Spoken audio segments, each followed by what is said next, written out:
Recording. Hello and welcome to another exciting episode of the Legal Anchor. Today we will be discussing multimodal transport. Multimodal transport, as defined on the United Nations Convention on Multimodalism, is where you ship or you bring items using more than one form of carriage. Therefore, they come by land, sea or air. So how does this happen? When you decide to order your high-end goods over there in some distant land and it is to make its way to us here in Jamaica, how does it come? Follow me and we will now see how under the law these things arrive here legally. So here we are now at one of the major ports of entry into Jamaica, the Norman Manley International Airport. Goods arrive here by air. The aircraft, when it lands, is now going to be here giving you your items. These items, when they've made their way, will be coming by way of an airway bill. That is one of the bills used when bringing items into this island.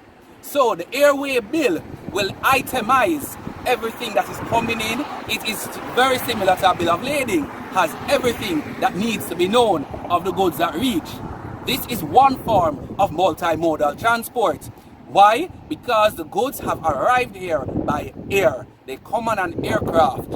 And under the law, the aircraft must have certain documents to ensure that these goods have made their way legally, because the goods will be accompanied by an airway bill.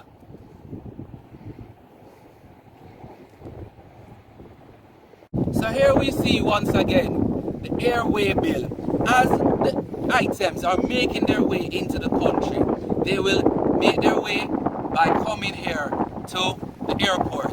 As the airport is, as we know, one of the major places that the goods come into this country. When they arrive in the country, they have to be cleared by customs and by other persons. Now, these persons will also may not be made mention of in the contract, but we know about ancillary workers. So they're ancillary to the goods. So they're the ones who are going to ensure the port control officers we know of. Here in the airport, you have the air traffic controller. All of those people, the cargo handlers, all of those people are working in furtherance to ensure that the goods are arriving. Here it is, we see the planes in the background. We see an American Airlines has just landed. And we can just imagine the cargo on there, coming from distant countries, coming right here to you in Jamaica. Yeah, that's stand right there. Okay, go. Recording. We are now here at the Queen's warehouse, where when goods arrive in Jamaica by air, they're carried here. And as you can see behind me, the warehouses are there where the items are stored. Now, the bill of lading will be on its way with these items, so the airway bill will be with it. There are various multimodal operators, people such as Federal Express, DHL. You may be able to see their signs here in the background. They have their warehouse here, as they are major players in the industry. So from this we can see that items are making their way into the island by air and they're carried here where they're stored. A notation is made that the items are here, the conditions the item have arrived in, and that they are ready for dispatch. All of that is done right here.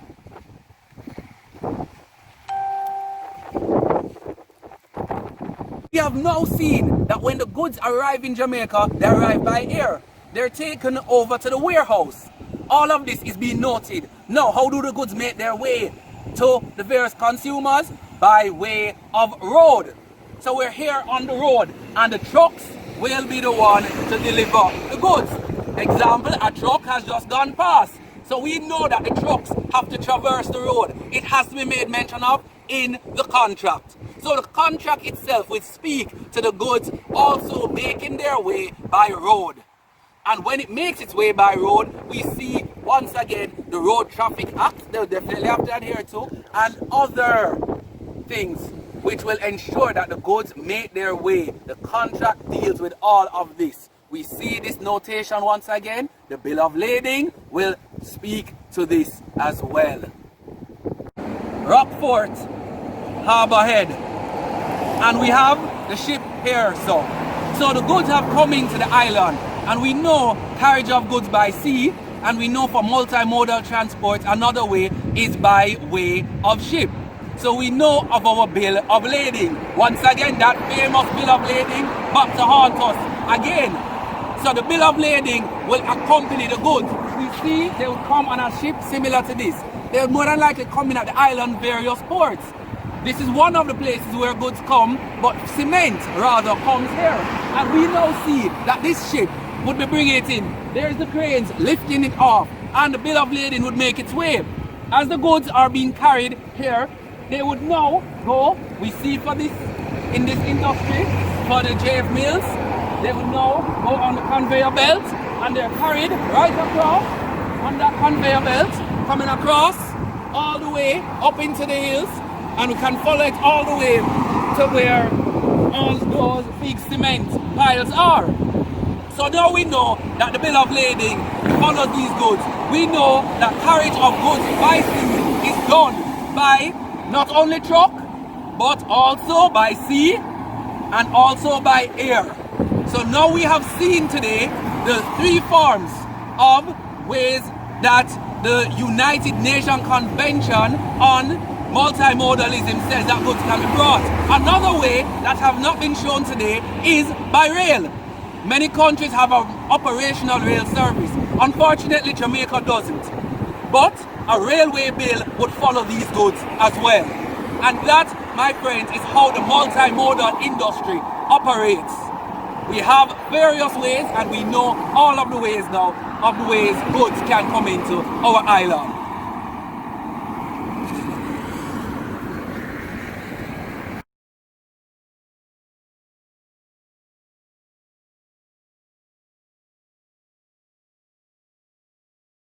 Containerization has revolutionized the multimodal industry.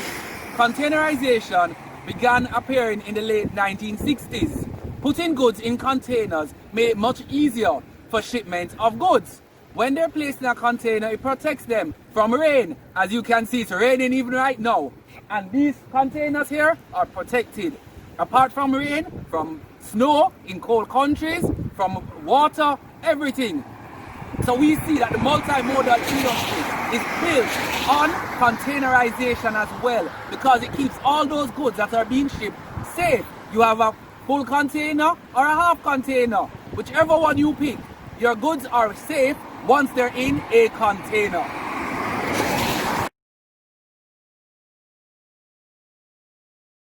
Hello everyone, how y'all doing today? We're here at Michael and Friends, and we have a very interesting character here with us, Mr. Reed. He's an international maritime lawyer, and he's here to speak to us today about multimodalism. But before we begin, Mr. Reed, can you give our viewers a brief outline as to who you are? Sure. Well, I'm an international maritime lawyer. I trained at the International Maritime Law Institute in Malta. I got a master's degree there. So I am well aware of maritime laws and maritime affairs in general. Okay, well, good. That's good to know that we have someone who's competent in the field, trained and certified. Yes. Okay, so Mr. Let's get on to the meat of the matter. So first and foremost, what is multimodalism? Okay, multimodalism, as defined under the United Nations Convention on Multimodalism, is the carriage of goods or people by more than one mode of transport. So that is using land, sea, and air. We know by land, it's by the way of trucks, motor vehicles, motor cars, all of those things that utilize the roadway. Also on land, we have the railway, so railway service, that's another form of transportation of goods. By air, we have the aircrafts, and by sea, we have ships. So that is multimodalism simplified. That is it in a very simple form. Okay, so I mean, so as you guys can hear, multimodalism. Multi, several. Modal, Exactly. different modes.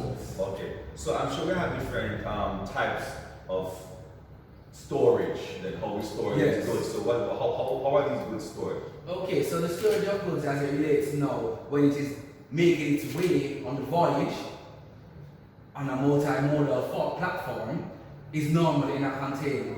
So containerization has revolutionized the shipping industry and the transportation industry as a whole, because what we see is that multimodalism makes use of these containers. When you put things in containers, they're safe, they're secure, they're safe from being stolen, because we know that the containers, they're latched. They have latches that are padlocked to ensure that they're kept safe. Also, they are protected, they're built in such a way to keep out the elements. So wind, water, air, all of those things ensure that the goods are protected. So containerization is the primary way that we see goods being carried in the multimodal transportation chain. You can have a full container load or you can have a half container load. It all depends on what the client wants, they will get. It depends on the volume that they're using, that they will need. Their demands will then fall into the container segment that they will want to use. Okay, so this is the primary mode of storage of the goods, correct? Yes. Containerization. This one is foolproof. It's a foolproof way to transport goods, correct? I wouldn't say foolproof because there's nothing that is foolproof. Okay. It has its disadvantages as well, because what we see there now is that damages will be centralized. So if everything is in one container, and this container should meet into some form of an accident, a peril, if another container should fall on top of it, all of the goods in that container is damaged. It's not segmented. Things will now probably spill and destroy other goods. Imagine it's half a container load that somebody took, so there are different things in that container. Maybe things may seep into the other container and destroy it because the containers become compromised. So we see that containerization makes it easy, but it also means that damage is centralized. And when one container goes missing, a lot of things can go missing. Okay, fair enough. So hence the statement, don't put all your eggs in one container. Exactly. Okay, You can change it, don't put all your eggs in one container, yes. Alright, fair enough. Okay, can you give an example of some companies that partake in freight forwarding services? What is freight forwarding services, by the way? Okay, freight forwarding, those are first to give you the service of ensuring that your goods go from one point to another, making its way on the voyage. So those are the freight forwarders. They are the ones who ensure that when you draft the contract, because when we're shipping things, we ensure that we have it written. So a contract is drafted as to how the items are to make their way. Now when this contract is drafted, other documents will not be drafted as a result. If it's been done by sea, we see the bill of lading. If it's been done by air, we see an airway bill. Been done by rail, we see a railway bill. So all of these things ensure that the goods made their way safely from one point to another. So you mentioned bill of lading and other way bills. Yes. Way bills. So Yeah. what's a bill of lading? The bill of lading is a document now that is created once you create the contract. This document follows the goods everywhere that it goes. So it follows the goods as it makes its way around the world. So this bill of lading acts as a receipt, because each time it is changed hands, the various parties will write on it the condition of the goods and who they are and what condition they received the goods in. Bill of lading also acts as a document of title, because whoever has the bill lawfully, whoever has this bill of lading lawfully, will now have lawful ownership of the goods and execute ownership in a way to ensure that the final consumer gets these goods. So if the bill of lading is lost, then what happens there? Well, the bill of lading goes everywhere with the goods, and if it is lost, then that has to be accounted for as to how did it go missing, because it should accompany the goods everywhere, and it is kept safely by the person who is in possession. So it's just like the title for your house. You make sure that you have the title put up in a safe place. It's the same way. The onus is on the person who has the bill of lading at that point in time to ensure that this bill of lading is kept in a safe place. Do they have any contingency plans for this, just in case? Well, it's interesting you mentioned that, because now in modern times we're seeing the bill of lading take on a digital form. So we're now seeing that the bill of lading in some places are now digital. So each time it changes hands, it's done digitally. Poses some problems because, as you can imagine, it has to be signed off, endorsed, and all of these things. But we're seeing that this is being put in place. Also, multiple bills of lading are done sometimes for one product or one shipment. to ensure if anything does go wrong, there is still other copies around. Is it one bill of lading per mode of transportation? Because a while ago you mentioned like different weight points. I think you would like. Yes. Yeah. So what happens is that we can have different way bills. So it depends on how the items are making their way around the world. So you can have a bill of lading, you can have the seaway bill. So these are different weight bills that you're not speaking about. Yes. Right? Different weight bills for different modes of transport. Okay. But the contract overall will speak to all of this. Okay. The contract that we have underpins all of this. And is it that this contract is a bill of lading, is the overarching contract? No? Yes, this is an overarching contract, which is why the bill of lading is evidence of a contract and not a contract. And I want your viewers to remember that it is evidence of a contract because it shows that a contract is written somewhere. The contract is normally held with the parties who drafted it. So that's where we'll see the bill of lading itself is formed from that contract. So it is evidence of that contract. The bill of lading is a piece of paper. Or is it evidence to prove that something exists? Excellent. So we see that. So then basically don't lose the bill of lading. Exactly. Don't lose the bill of lading. Exactly. Okay, muy bien, very good. Alright, so what is the bill of lading? We just spoke about that a while ago. And what governs the regulation of multimodal transportation system? Well, the regulation, there are various regulations. There are lots of international regulations. The main one, however, being, as I said, the United Nations Convention on Multimodalism. That convention speaks to how multimodal transport should be done, how it should be handled, and everything therein. Okay, so everything is structured? Yes, it's structured. It's a centralized document. Okay.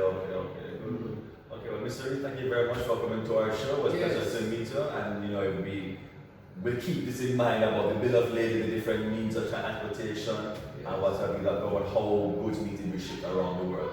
Okay, so is there anything else that you'd like to share with our viewers before we go on the topic that we're discussing? Sure, thank you very much. As it relates to the bill of lading, the bill of lading, as you know, is the most important document in shipping goods by sea.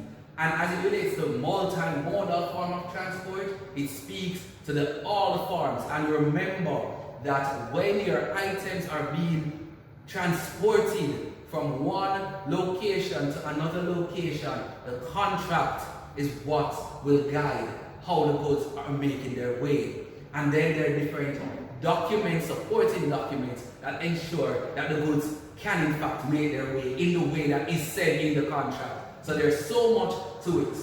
The bill of lading, the multimodal transport, it's a vast area which we cannot cover in just one sitting here. But it is very dynamic, very interesting, and I invite your viewers to keep reading and keep tuned to this. But Mr. Reed, something that came to my mind a while ago, because we have very intelligent viewers, and I'm sure somebody must have crossed their mind that we have several, but then we also have unimodal, which is just one.